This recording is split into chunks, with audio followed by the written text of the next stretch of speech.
what's going on is it could be prophetic, and it's coming out of Ezekiel 38 and 39. Before I ask you what you think, Kenneth, I wanted to say that some say that Ezekiel 38 and 39 speaks of a coming alliance of Russia and Turkey and Iran. So we've got coming to the land of Israel, and the Lord says that there's going to be a great earthquake in Israel at that time. The fish of the sea, this is Ezekiel 38, by the way. Fish of the sea, the birds of the skies, and the beasts of the field, everything, all the people are going to tremble at my presence, fall to the ground. Mountains will be overturned, cliffs will crumble and fall to the ground. I will summon a sword against Gog on all my mountains, declares the sovereign Lord. Every man's sword will be against his brother. I will execute judgment on him with plague and bloodshed. I will pour down torrents of rain, hailstones, and burning sulfur on him and his troops, and on many nations with him. We know that prophetically Christ is going to come, and he's going to save his people. Quote, symbolically, we're all his people, right? We are gathering Israel. That's what we're doing as a church. He is going to stand on the Mount of Olives, and a majority of the Jews have already been annihilated, according to Bruce R. McConkie and others, and to the scriptures. And he will stand there, and then the Jews will run, and they'll say, "Who are you?" And they'll see the prints of the nails in his hands and his feet. They'll touch them, and in his side, and they'll say, "What are these wounds?" And he will say, "These are the wounds that I received in the house of my friends."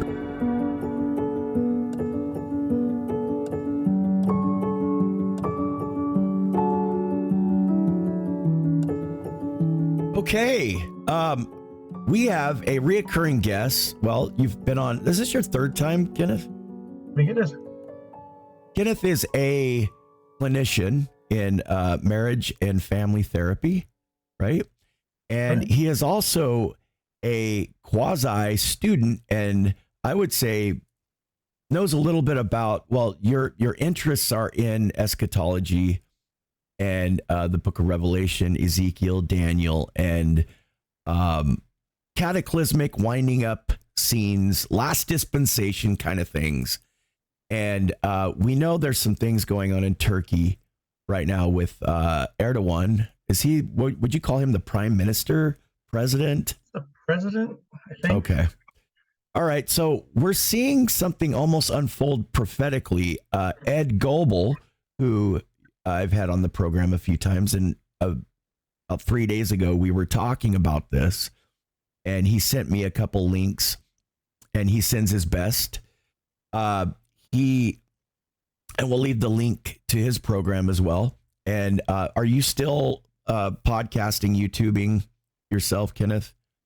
Do you have a link? I'm going to make a video every once in a while when I feel the need. So we'll leave the link to his program as well.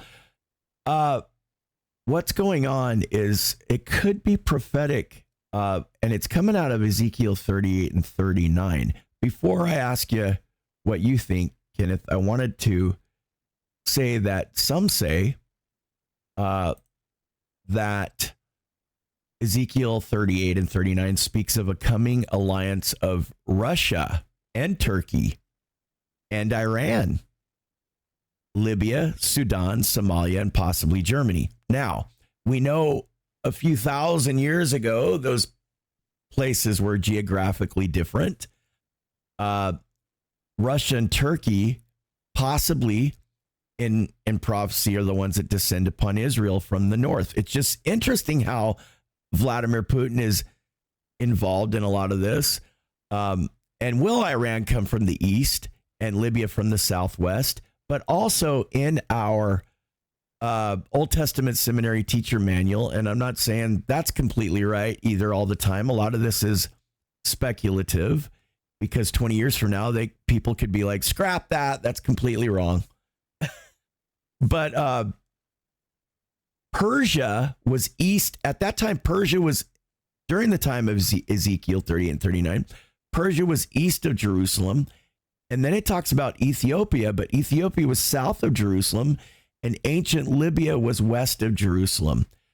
However, Ezekiel may have been using these countries symbolically to illustrate that this army, the Gog and Magog army, would come from surrounding nations. So that just could be symbolic, because we're like, wait a minute, Ethiopia and Libya, they're not doing anything. So with that, what say you, Kenneth? What do you think's going on here? I really tend to agree with Abraham Gileadi about Isaiah using Egypt to refer anciently to Egypt, but modern day to a superpower in decline, in other words, America. It seems to really fit, and I'm just totally on board with that. But for some reason, I find myself being really stubborn to any kind of symbolism when it comes to these countries. I mean, it totally makes sense. I absolutely think they could be other countries instead of Libya and Ethiopia. In other words, that could be symbolic, right? Yeah. Although I will say, while I think Russia's probably going to be involved in this, I don't think it is for the reasons that most people like to look at. You have to call out Joel Richardson. He did such a great job. He's on FAI Studios. It's Frontier Alliance International. And he's got a video called End Time Talks. It's number 10, Where is the Land of Magog? And he talks in there about the two different approaches we use to figure out who these nations are. And the one he calls, I think, the bloodline historical goose chase method, where he says we try to look at history and track where did these people go. These were the Scythians, but then they migrated up and eventually came over here. And it's very popular for us as Americans to paint Russia as the big bad, because we see Russia as the big bad. And so then we put our prophecy through that lens of, well, they've got to be involved. And like I said, well, I think they are. It's not because Rus means the head and the Rus people were mentioned here in Ezekiel. I really think he's correct in that it's better to just look at the geographical correspondence. And he's got a bunch of Bible atlases he shows in that video. And you can go to his website as well, Joel's Trumpet, I believe it's called. I can leave that link. Send me the links later if you could, and email me. But they're looking at, like, where were these lands originally? And it was all in Asia Minor. It was all in modern day Turkey. And given what the prophecies say about the Antichrist rising up, how they will hate the whore of Babylon that rides on them, they will destroy her flesh. I can't think of any group of people that hate Babylon other than Islam. And so it would make sense if there's kind of a caliphate that rises in the latter days. This is all supposed to happen in the area of the Middle East anyway. And it just seems most plausible that Islam will get its act together and unify against the rest of the world. So, yeah, I tend to go with thinking it's going to be Turkey and other nations around there. I guess it doesn't have to be strictly Libya and Ethiopia. It's interesting you say that about the Babylon, and that they will hate basically their wickedness, right? So you've got Hamas looking at, because people think that don't know the Jewish people in Israel that they're all religious. They're not.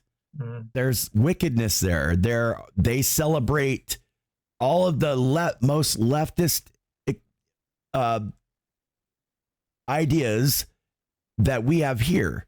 They do the same thing there. They have their celebrations in the street with the, I'm trying to be careful, but the alphabet soup stuff. You know what I mean? And all of the, you know what I mean? The LG, and so on. But it's almost could be hypocritical too, because their works are in the dark. Hamas is very wicked. There's hypocrisy there, because right, they do the same wicked things. They just don't do it outwardly. But for the most part, if you go back 2,000 years ago to the time of Christ, you have the Sadducees and the Pharisees. The Sadducees didn't believe in a second coming. They didn't believe in a resurrection. They were secularists. kind of like today. And the Pharisees were the opposite. Yeah. You have that today in Jerusalem. Not all Jews are religious. Hamas doesn't like that. And the Arab nations don't like that, right? They don't. And they're seeing that. Right. Like the Book of Mormon says, the wicked that will destroy the wicked. They punish each other. And we look at our prophecies of Israel in the last days, and it can be really exciting to watch like what's going on over there. But we have to remember, the Lord was pretty clear about what happens when you're wicked and how you're punished. And the blessings of peace and prosperity, they only show up when the people collectively are good. And that cleansing is going to happen, after all the suffering that they're about to go through. So I don't pick sides here. They're both doing horrible things. I've heard some people speaking who are apparently in the IDF saying, we've got so much security at the Gaza border. We have cameras watching 24/7. There's no way Right. we could have let this happen. And people are saying Netanyahu's polls were down, and this may have been a thing they intentionally ignored just to help bolster his political career. And I could totally see that happening, because that's how Gadiantons operate. They only care about hanging on to money and power and getting more of both of those. So it's terrible what's happening, and there's just going to be more and more suffering until we repent. Right. There are there's complexities, there's nuances, there's layers. We don't know all the ins and outs, the backdoor deals, if there were any. And I don't know Benjamin Netanyahu personally. I don't know who he is. I know what I hear. I know what I see. We do know there's a Western globalist agenda. We know that they want to get China and Russia on board. Vladimir Putin is a nationalist. He loves Russia. Is he defending against that Western New World Order, trying to get them, to take over there? Is there were the gates of there in Jerusalem left open intentionally? Now, was that intentionally to wipe Gaza off the map, or was that maybe to make the Jews think that we're going to take out, finally we're going to get rid of Hamas and we're going to ship the Palestinian people off? And could that actually backfire and make the Jews look even worse? In other words, was it a double whammy to make the Jews actually look bad? I don't know, but I do know Israel is just as corrupt as America, where Israel helped to fund Hamas because they were worried, as I understand it, about the rise of the PLO. And so they said, hey, we've got this religious extremist group of Hamas. We'll pit them against each other. We'll fund them. Just like America goes in and fights these proxy wars, like the chickens are coming home to roost. I know that the white horse prophecy is sketchy. I don't necessarily believe it came from Joseph Smith. I think there's one thing in there that was very true. That line about when the world sees America warring abroad in foreign nations, spending her strength, they'll say, come and let's go divide up America amongst ourselves. We've just been implicated in so many coups. We've been the cause of so much destruction and political assassinations. The CIA is just so corrupt, and wicked Gentiles are fulfilling prophecy to the letter. I don't know if this is the build up right before the finale, or if this is some preliminary movements here, but I don't love the direction this is all going. Right. Can we read something real quick? How much time do you have? I've got about 30 minutes. Okay, let's read this. I don't know exactly where we are going with this, but we will read. My wife is like that. We break out in English accents, but they're not real. We're American. I don't know why I do that. Is that a disorder? Absolutely understandable. I can totally empathize with you. That happens to me quite often. Is that just our genetics? Is that our heritage maybe coming out in us once in a while? Sounds fancy to me. Yeah. All right. So this happened this morning, this came out this morning. There's many. Do you see this that I just turned to also? Mm-hmm. So we've got one. The first one was October 31st. And Erdogan is basically saying, we don't trust Israel. This is a bloodbath. You need to stop it. NATO's concerned. All right. I'm not going to read that, but I'm going to leave the link to this. And then this is the one that Ed and I reacted to. He's calling on all Muslim nations. And this could be Gog and Magog. Ethiopia and Libya, countries from the east, countries from the west. In other words, symbolically, is this going to materialize? And then today, November 4th, you talk about Benjamin Netanyahu. Well, apparently he's breaking ties with him. Turkey said Saturday it was recalling its ambassador to Israel and breaking off contacts with Prime Minister Benjamin Netanyahu in protest at the bloodshed in Gaza. Where do you start keeping track of the historical events here? I think we tend to do what's called in the therapy world punctuated equilibrium. We're like, hey, he hit me. And your parents are like, yeah, but did you hit him first? Well, Right.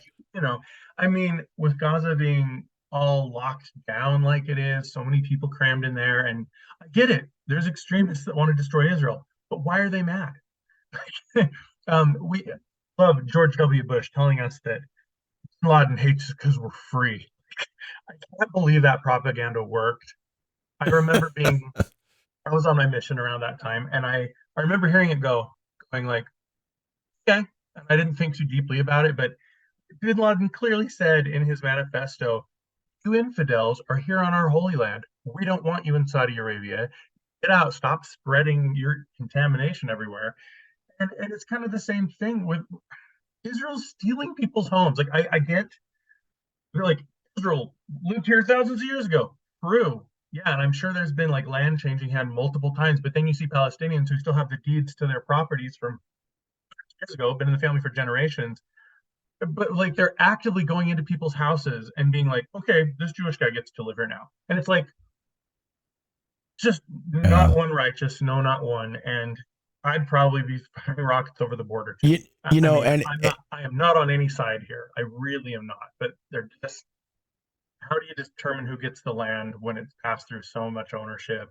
Right. Well, and that's a hard thing to accept, because there are people that are, no, I'm 100% pro-Israel, or I'm 100% pro, I'm not for Hamas, but the Palestinian people have been, some believe that they have been oppressed. Others are saying that's a fallacy. There is no apartheid. You do have Palestinians in the IDF. You have Palestinian police. You have people living there that are Arabs and Christians and Jews, and they're living together just fine. But what you're saying is important, because it's more about the covenant. The Lord, I feel, is like, wants people to feel and know that this is about the covenant he made to Israel more than anything. And we know that in the past that the Jews have been pushed out of Israel twice, big time, 70 AD, around that time, between 70 to 130 AD, there was some stuff going on, right? Mm-hmm. And that's when the temple came down. Before that, when Cyrus helped them build the other temple, the first temple. Mm-hmm. The second temple, it was under Roman occupation. And now we have today where they want to build their temple. But I think it's more about the covenant that Heavenly Father made with Abraham, right? And are people going to accept that? It's not because they're righteous all the time. We know that. That's historical. That's in the Old Testament. But what do you think? Is there some symbolism here that goes deeper than just the people that are there and what they're doing? You know, we know that prophetically Christ is going to come and he's going to save his people. Quote, symbolically, we're all his people, right? We are gathering Israel, right? That's what we're doing as a church.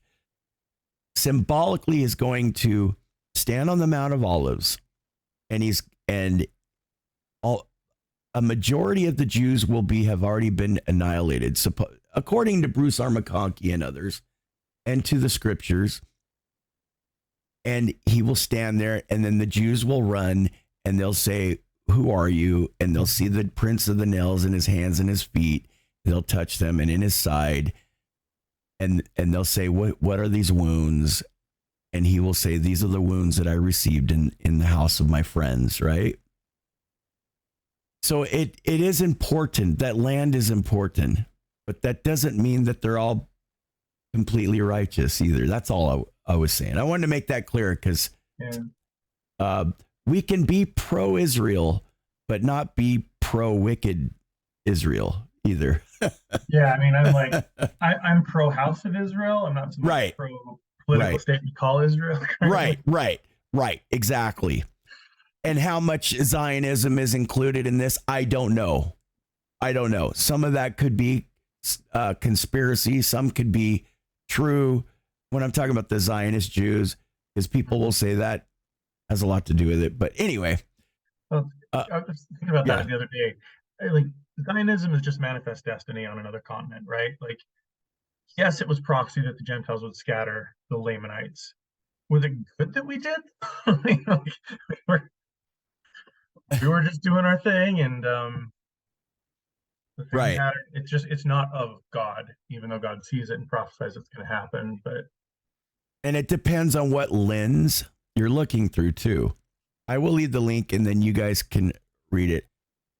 This was sent by Ed to me, but the main thing I think I wanted to is that this is happening. This is escalating, and could this be true? And is Gog and Magog separate from Armageddon? Some people believe it is, but Bruce R. McConkie didn't believe that, and many others don't believe that either. They're separate. Yeah, I don't either. I think that just like Christ coming in his red robes to the Mount of Olives, you know? And then remember I said President Nelson said that, and you're like, yeah, great. Of course they agree with me. What if you don't know what we're talking about, folks? Kenneth had a theory. Well, he does research a lot, and he came up with the idea that he didn't think that those were two separate events. Well, I mean, I'm not sure I came up with anything here. I'm not doing original research. I mean, and I don't even like to call it a theory, because I'm just like, we're just reading the scriptures as they're written. Like, I'm not even trying to interpret as much as you can do. It's reading straightforward. So, all right. So I guess do you have anything else you want to add to this? So, I mean, yeah, things are symbolic sometimes. But there's also many literal things that are going to happen. And I think we can be guilty of spiritualizing.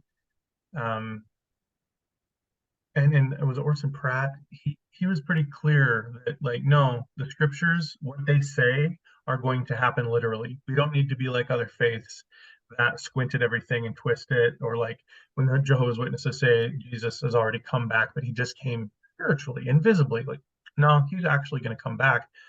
You look at Ezekiel in 38 and 39, talks about Lord is prophesying that I'm going to put hooks in your jaws. I'm going to bring you from the land of the north, Turkey's north. I'm going to bring all of the armies here. Revelation has the sixth vial drying up the Euphrates so that the kings of the east can come over. We know that Persia, which is modern day Iran, and Iranians call themselves Persian. It's still kind of the same place. They already hate Israel. They're funding Hamas, I believe, or Hezbollah, maybe both. So Turkey and Iran, just as the scriptures say, are going to be in alliance there.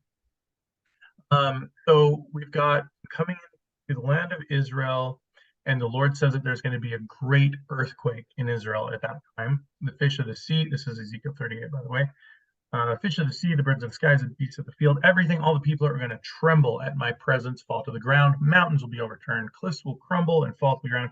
I will summon a sword against Gog on all my mountains, declares the sovereign Lord.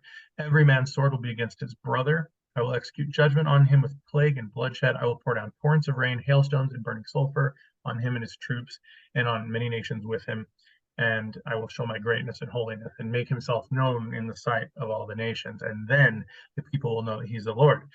This has correspondences all over the place, and I haven't looked it up in a couple of weeks, so I couldn't off the top of my head, but I looked in either Joel and or Revelation, where it speaks of the army turning against each other.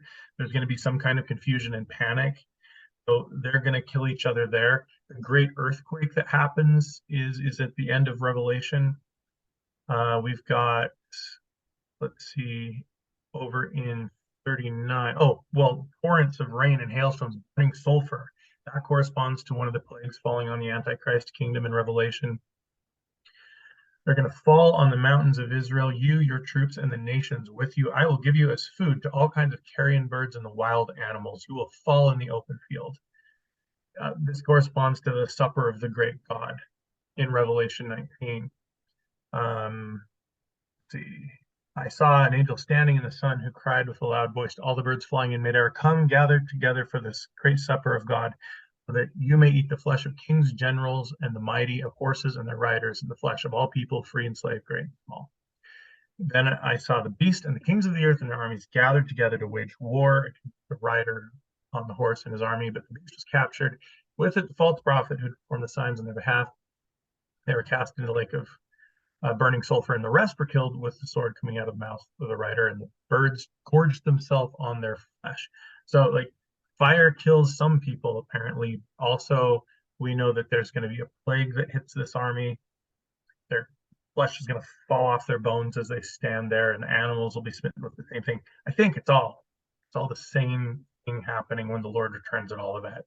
Just really hard to get around it. And if you just read the scriptures and just use those as sources, the original source material, that's kind of what they say. And I'm 99%, not that certainty has anything to do with being right, but I mean, I've spent years studying this and going back and forth and arguing with myself because I hate being wrong. I hate being deceived. And it just, where the confusion comes in is when we're looking at quotes from prophets and apostles who are reading it and then giving a commentary. Now, they're prophets and they're apostles, and we sustain them to lead the church. That doesn't mean everything they say is going to be right. If we just go to the original source material and look at what that says, we're going to get it straight from the mouth of the Lord. You know? I mean, we know from Daniel that the Antichrist will rise by deceit. He's, the stout horn will be a master of intrigue. And so there's going to be, 3 kings he deposes before him, something like that, or 3 kings will precede him. I don't remember offhand what it is, but people, look at Erdogan and wonder if he's the Antichrist, but I don't think he could be because he's president. I think he was elected, and as much as a president can be elected over there in a diplomatic way, unless there's a ton that we don't know about. But it doesn't seem from history, and I'm certainly no expert on modern Turkey, but it doesn't seem from what we're seeing now that he's actually the guy. But this could be the beginnings of it.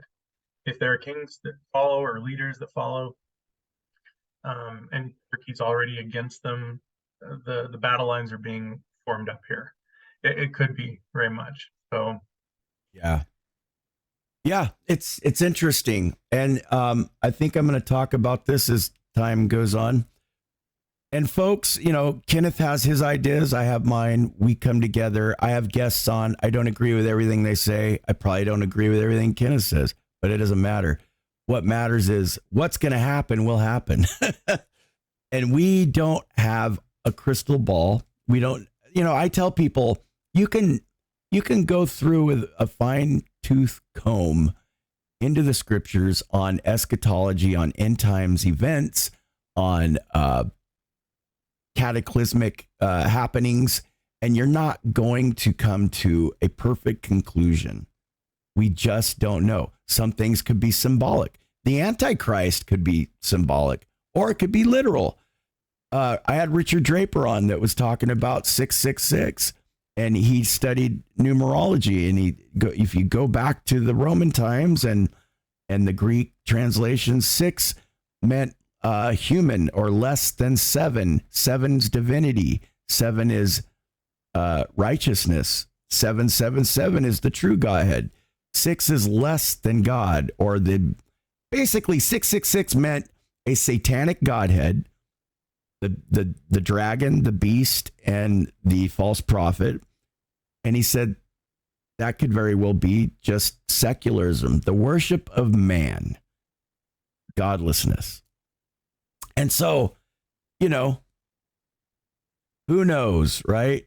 We don't have all the answers. I do tend to like swing over to literalism. Well, and that could be it too. Like the scriptures are so clear about him and Gog and the Lord's, you're the one I prophesied about. I don't know if the Lord was like, yeah, that was just like secularism in general. Like we know there's going to be political factions here. They'll be led by men. There will be armies led by men.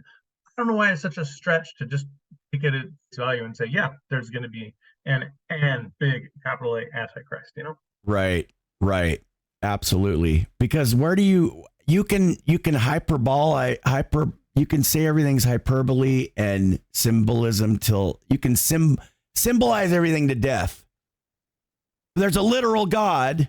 Yeah. There's a literal Jesus, and he's going to stand on the literal Mount of Olives. And I believe there's 2 witnesses that are literal, 2 candlesticks, 2 olive branches. So we'll see all that unfold, and a literal temple. Well, no, we are the temple of God. Yes, but there's a real temple. All right, Kenneth, thank you.